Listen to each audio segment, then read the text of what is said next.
पोलाई कला में हरलाई कला गांव में गौ सेवा का एक सराहनीय उदाहरण सामने आया है। यहां राजा भोज गौशाला के पास करीब 6 बीघा से अधिक शासकीय भूमि को अतिक्रमण से मुक्त कराकर उसमें चरी की बुवाई की गई है।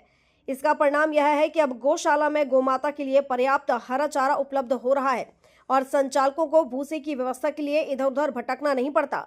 ग्रामीणों ने इस पहल का श्रेय सरपंच शैलेंद्र परमार के प्रयासों को देते हुए कहा कि राजा भोज गौशाला हरलाई कला में पहले चारे की समस्या बनी रहती थी। गौशाला के आसपास स्थित लगभग 6 बीघा से अधिक शासकीय भूमि पर वर्षों से अवैध कब्जा होने के कारण उसका उपयोग नहीं हो पा रहा था। इससे गौशाला संचालकों को गोवंश के लिए चारा जुटाने में काफी परेशानियों का सामना करके बाहर से भूसा खरीदकर लाना पड़ता था।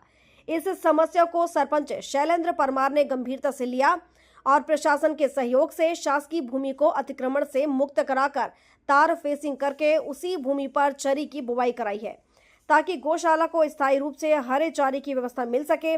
कुछ ही समय में खेत में तैयार हुई चरी अब गौशाला के लिए उपयोग में लाई जा रही है। गौशाला संचालकों का कहना है कि पहले प्रतिदिन गौमाता के लिए हरे चारे की व्यवस्था करना बड़ी चुनौती थी, लेकिन अब स्थिति पूरी तरह से बदल गई है।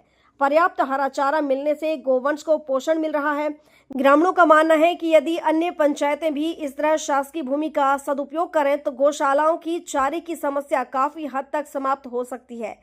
ग्राम हरलाई कला की यह पहल केवल अतिक्रमण हटाने तक सीमित नहीं रही, बल्कि शासकीय भूमि के सदुपयोग और गौ संरक्षण का भी एक सफल उदाहरण बन गई है। अब जहां कभी अवैध कब्जा हुआ करता था, वहीं हरी भरी चरी लहलहा रही है। सर, ये हमारे हरलाई कला की एक शासकीय गौशाला है, जिसमें कि अभी तक ये हालत थी कि हमें गांव के लोगों से गौशाला के लिए गायों के लिए जो था हरी घास थी, ऐसे करके जनसहयोग करना पड़ता था। लेकिन पिछले साल पे हमने ग्राम पंचायत के माध्यम से ये पूरी अतिक्रमण थी, इसको अतिक्रमण मुक्त कराई, तार फेंसिंग करवाई। तार फेंसिंग करने के बाद में ग्राम पंचायत और हमारा जो संचालन समिति है गौशाला की, इन दोनों के सहयोग से और ग्रामवासियों के सहयोग से हमने इसमें फिर चरी बोई, हरी घास गौ माता के लिए, और उसके जिसका परिणाम आप देख ही रहे हैं। ये काफ़ी मात्रा में लगभग 4 से 5 बीघा ज़मीन में लगभग ये हरी घास गौ माता के लिए है, और इससे आने वाले टाइम में हमें गौ माताओं को मतलब खाने के लिए कोई चीज़ की दिक्कत उत्पन्न नहीं होगी आने वाली स्थिति। क्या नाम है आप? मेरा शैलेंद्र सिंह परमार है, वर्तमान सरपंच हरलाई कला। पोलाई कला से मुकेश शर्मा की रिपोर्ट।